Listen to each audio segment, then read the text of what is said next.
Good morning, Toro Horse Insurance. This is Randy. Toro Horse Insurance, this is Christine. How can I help you? Toro Horse Insurance, this is Chad. Oh, hey, Sean. Hey, Sarah. How are you doing today? Oh, hey, Jerry. How you doing? At Toro Horse Insurance, we believe in Oregon. And we also believe in the important service OCAmedia provides for our community. Toro Horse Insurance is happy to support programs like the one you are watching. Your locally owned and operated insurance agency, serving the needs of our community for over 40 years. Welcome to another new episode of Oregon Life. In this episode, I got to sit down with Ken Anderson. Now, I've known Ken for well over a decade through the work I've done with the VFW and the veterans. However, what I didn't know is Ken is a phenomenal artist, a painter, a sculptor, a teacher, as you will see in this episode. My wife Judy and I have lived in Oregon for 46 years, and I've had a number of hobbies over the years, but my main hobby is painting, watercolors and acrylics. I do landscapes and still lifes, and I do some military items also. Most of my paintings I do make them realistic, so they're more like photographs, more realism. But I do some loose watercolor paintings too. That's a popular design where it's not, things aren't in real detail, but it just kind of a loose painting, they call it. I graduated from Mount Horeb High School in 1965, and when I was a freshman, we started classes in the old building, and at the end of the first semester we moved to the new building. So we were the last class to attend classes in the old building. So I did a painting with the old and the new buildings, and several of my classmates asked for prints of that painting. I'm kind of proud of that painting. And I've done a lot of military pictures. I was in the Army, I served in Vietnam, so I like military themes. I have paintings of a B-24 bomber that had an uncle flew in World War II, and I have B-17 with some Tuskegee airmen flying alongside. Tuskegees were the black pilots. Flying is one of my passions because I have a pilot's license. And years ago when I was taking flight training, the boss at, it was formerly Methodist Hospital, had his own plane. He had a 172, and he was retiring and buying a house in Sacramento, and he wanted to fly his 172 out there and back before he retired, and he asked me and Judy to go along. So we flew from Madison, and we flew as far as Reno, and then we had so much headwinds that we actually landed in Reno and just rented a car from there down to Sacramento. But we landed in places like Scotts Bluff and Rawlings, and we landed in Salt Lake City, and we spent one night there, and then when we took off, we flew over the Great Salt Lake and across the Bonneville Salt Flats. Then we landed Wendover, Utah. It's a huge airport, but it's unused. It was built for World War II, and it has these long runways, and we landed there, and you had to call a guy, and he'd come down and refuel your plane, and then we took off. And the mountains start right there, and so we had to circle many times to get enough altitude to fly over the mountains. Another one of my hobbies was making model airplanes out of aluminum cans. For instance, this is a Corsair from World War II. This particular plane had wings that folded up for use on aircraft carriers where there's a limited amount of space for airplanes. And this is a Huey helicopter. ever used in Vietnam. And a friend of mine who also served in Vietnam likes Pabst Blue Ribbon beer, so I made this kind of in his honor. And this one is a ski plane for landing on the snow, obviously. But here's an interesting thing.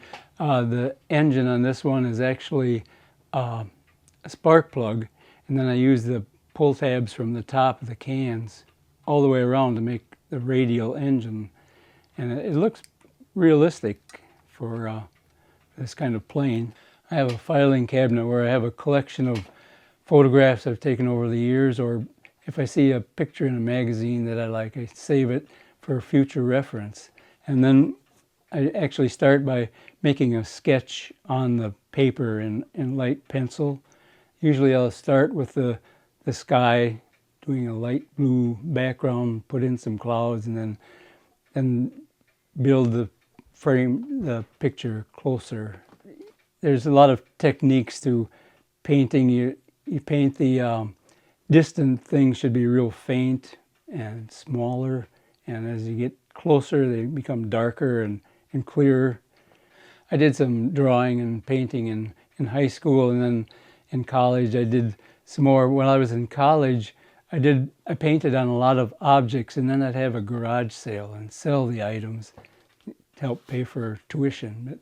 But you can paint on most anything. I've painted on milk cans, and I've painted on violins, and you can paint on almost anything with a flat surface. I like to paint on rocks. I've painted rocks and hid them around town here for people to take. I used to teach night classes, adult classes for watercolor and acrylic painting here in Oregon for MATC and also for the Senior Center. And I had a lot of new students, but I also had a lot of students that just kept taking the class over and over because they didn't feel like painting while they were at home, but when they came to class they felt like painting. So I had a lot of repeat students, and I'd like to get into teaching again. I was going to teach in the spring of 2020 for the high school and for a store over in Verona, but because of the pandemic we had to cancel it. So maybe once we get past this pandemic, I'd like to get into teaching again, painting and also sketching. It's fun to watch students who come in and have no experience whatsoever, and to watch them progress. And I like to make comments. I'll make a positive comment about their painting, and then I'll tell them something that they can improve on, and then make another positive comment that keeps them going, makes them feel good. But it's just fun to watch people paint, and there's a kind of a pride in finishing a painting and then signing your name on the bottom. That it really makes you feel good. Well, I see different statues around the country, and I look at the detail on them, and I think, I could probably make one of those in clay. And so I just got some clay, some sculptor's clay, and you have to build a framework. Like this horse has a metal framework inside. It's almost like the horse's skeleton. They have to build to make it solid because the clay itself wouldn't stand up like that. It needs support, an armature inside. Okay, to cast something in bronze, an artist first makes a clay model, and this is like a bucking bronco that I'm working on. But after I get this finished, I'd take it to a foundry, and they'd paint liquid rubber all over this thing, and when that hardens, they'd cut out the clay, open it, the rubber, open it up, and clean all the clay out of it, glue it back together, and fill it with wax. And then when the wax hardens, then they peel off the rubber mold, and then they have a wax image, a wax model of this, exactly like this. Then they cover the wax with a ceramic material, and when that hardens, they put it in a kiln and fire it, and the wax melts and runs out the bottom, and that's why it's called the lost wax technique. And then when that runs out, they have a ceramic mold of this, and they pour bronze into that mold, and when that hardens, they break the ceramic, and then they have this exact model in bronze. It's a very complicated procedure, pretty expensive. Shoot. That's okay. The phone's ringing. Judy will get it. Or if it's... That's a little interruption. We don't mind. It did make me jump because the bell's right next to my ear. All right, we're going to take a break here. Okay. This is my latest sculpture. It's 5 rifles from various wars.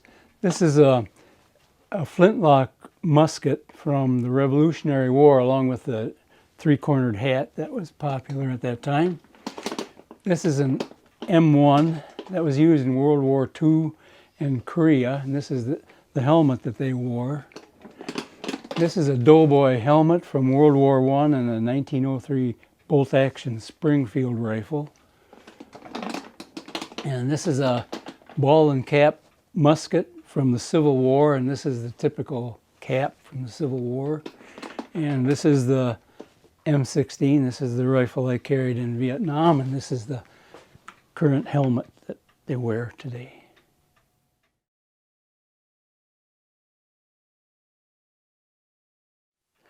This is a helmet from a fighter plane, and this was a leather jacket, and this part hung down here. And I did this for Gerald Stool, who was an Air Force pilot in 1958 in Madison. He was flying over Madison and he had engine trouble, and so he could have bailed out and saved himself, but then his plane might have crashed into a housing area. So he instead turned and banked into Lake Monona, and he died as a result.